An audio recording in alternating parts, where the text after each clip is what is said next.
혹시 여러분 치아 위에 눈에는 보이지 않는 거대한 도시가 있다는 얘기 들어보셨나요? 오늘 바로 그 얘기를 해보려고 합니다. 혹시 그런 경험 없으세요? 혀로 치아를 쓱 쓸어봤는데 매끈하지 않고 뭔가 꺼끌꺼끌한 느낌? 바로 그게 여러분 치아에 거대한 미생물 도시가 살고 있다는 첫 번째 신호입니다. 네, 상상이 아니라 진짜로 존재합니다. 이 미생물 도시의 이름 바로 치태예요.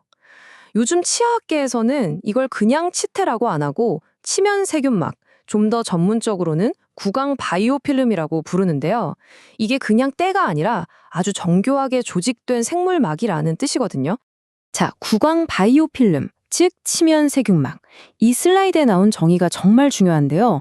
그냥 세균이 여기저기 흩어져 있는 게 아니에요. 세균들이 타액이랑 자기들이 뱉어낸 끈적한 물줄로 서로를 꽉 붙잡고 치아 표면에 딱 달라붙어서 만든 하나의 공동체, 일종의 생태계라고 보시면 됩니다. 자, 그럼 이 미생물 도시에 어떤 주민들이 살고 있는지 한번 만나보겠습니다. 근데 되게 흥미로운 게요. 이 도시가 항상 나쁘기만 한 건 아니라는 점이에요. 이 슬라이드에서 보시는 것처럼 모든 건 균형에 달려 있습니다. 여러 종류의 미생물들이 사이좋게 균형을 이루면 오히려 우리 입속 건강을 지키는 보호막 역할을 하거든요.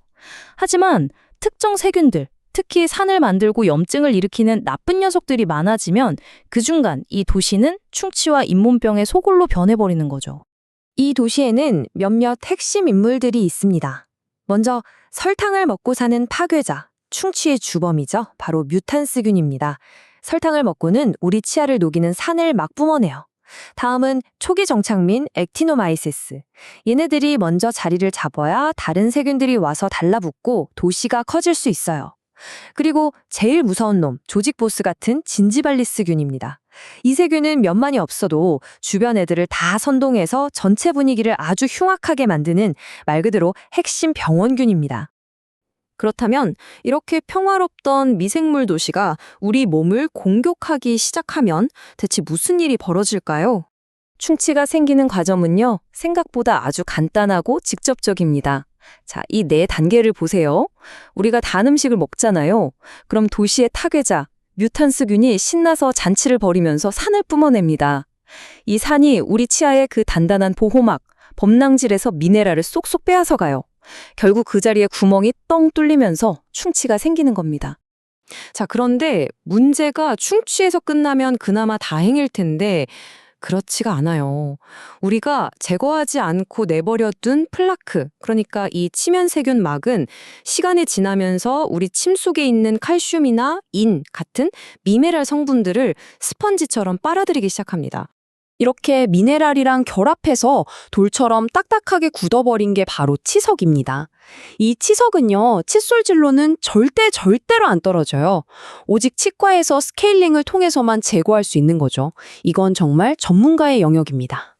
자, 지금까지는 입안에서만 일어나는 어떻게 보면 좀 지역적인 문제들을 다뤘습니다. 하지만 이 미생물 도시의 영향력은 우리가 생각하는 것보다 훨씬 더 넓고 훨씬 더 심각합니다. 최근 연구들을 보면 구강혈액축이라는 개념이 계속해서 등장하고 있어요. 이름 그대로 우리 입과 온몸의 혈액 사이에 직접적인 연결 통로, 일종의 고속도로가 있다는 뜻입니다. 이게 정말 놀라운 발견인데요. 2024년에 분당 서울대병원 연구팀이 이걸 확인했어요. 잇몸병이 심한 환자들의 입안 플라크에서 발견된 세균이 세상에 그분들 혈액 속에서도 똑같이 발견됐다는 거예요. 이건 입안의 세균이 혈관을 타고 온몸을 여행할 수 있다는 빼도 박도 못하는 직접적인 증거가 되는 거죠. 그리고 이렇게 혈액을 타고 온몸을 돌아다니는 구강세균들, 얘네들이 그냥 여행만 하고 끝내는 게 아닙니다.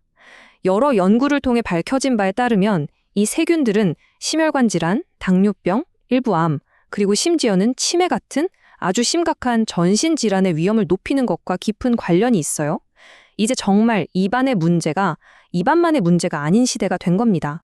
그렇다면 이 작지만 무시무시한 미생물 도시로부터 우리 몸을 지키려면 어떻게 해야 할까요? 다행히도 우리에게는 꽤 효과적인 무기들이 있습니다. 방어 전략은 크게 두 가지로 나눌 수 있어요. 첫째는 칫솔이나 칫실처럼 물리적인 힘으로 바이오필름을 직접 떼어내는 물리적 제거. 그리고 둘째는 구강청결제나 특별한 성분이 든 치약처럼 세균의 활동을 억제하는 화학적 그리고 생물학적 제어 방법입니다. 뭐니 해도 가장 기본은 역시 물리적 제거입니다. 하루에 최소 2번, 2분 이상 꼼꼼히 칫솔질을 하는 게 이 도시의 구조물을 파괴하는 가장 효과적인 방법이에요.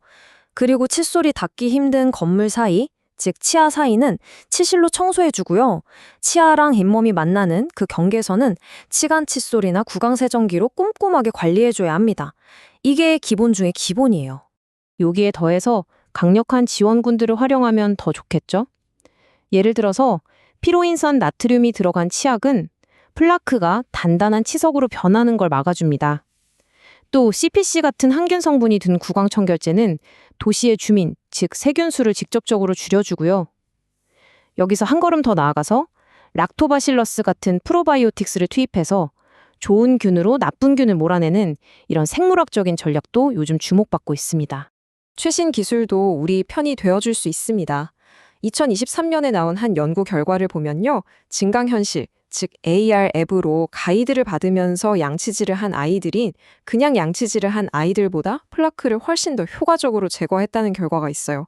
특히 잘 안 닦이는 어금니 쪽에서 그 차이가 아주 뚜렷하게 나타났다고 합니다. 신기하죠?